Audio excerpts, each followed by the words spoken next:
Assalamu alaikum wa rahmatullahi wa barakatuhu, brothers and sisters in Islam. You're tuning into this video which will inshallah explain to you the Quranic argument for the existence of God.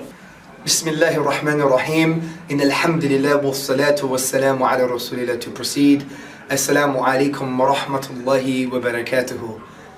In a short clip, we're going to be discussing the Quranic argument for God's existence. Allah Jalla wa Ala says in the Quran in chapter 52 verses 35 to 36 specifically about the creation of the human being, the thing that began to exist, the thing that was originated.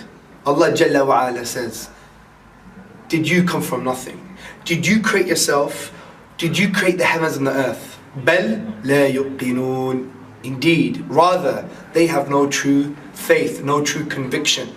Now the mufassirun, which means the scholars who did tafsir, did exegesis, did an explanation of the Quran, say that there are some logical explanations for things that begin to exist. Not just a human being, but everything that begins to exist.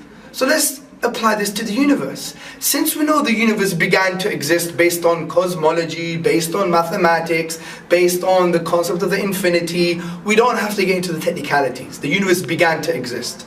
Then we could apply the four logical possibilities. And what are these four logical possibilities?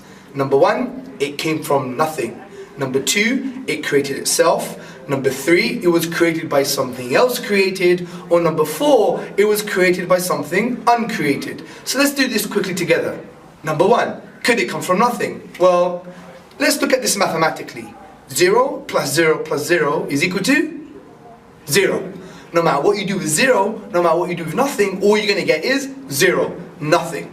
So we know the universe couldn't come from nothing.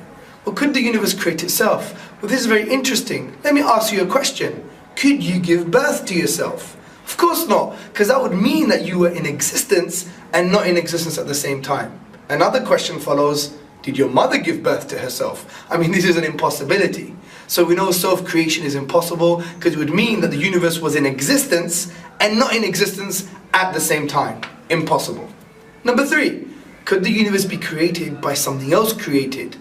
Well, this doesn't make sense, as the famous scholar Ibn Taymiyyah, may Allah's mercy be upon him, said that you can't have an infinite regress of causes. Big language, I know, but what does it really mean? It basically means that how could a cause get its causal power from a previous cause, and that cause to get its causal power from a previous cause? If that goes on forever, you would never have the cause in the first place, you would never have existence. Let me make it very simple for you. Imagine I'm a little kid with a water gun and I want to spray my little brother. In order to spray my little brother, I have to ask permission from someone behind me. If that goes on forever, am I going to spray my little brother? No.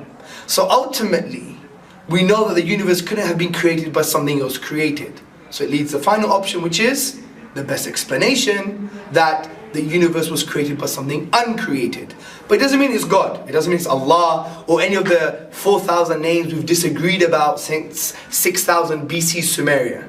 But if we keep on using our minds, as the Quran says, أَفَلَا تَعْقِلُونَ يَتَفَكَّرُونَ, for those who use their brain and intellect, those who reflect, we continue this Quranic view, this Quranic approach, we can conclude some striking things. Number one, this uncreated creator must be powerful. There are billions of atoms in the universe. Split just one atom, you have an entire release of energy, an atomic explosion. So the creator, the uncreated creator, must be powerful.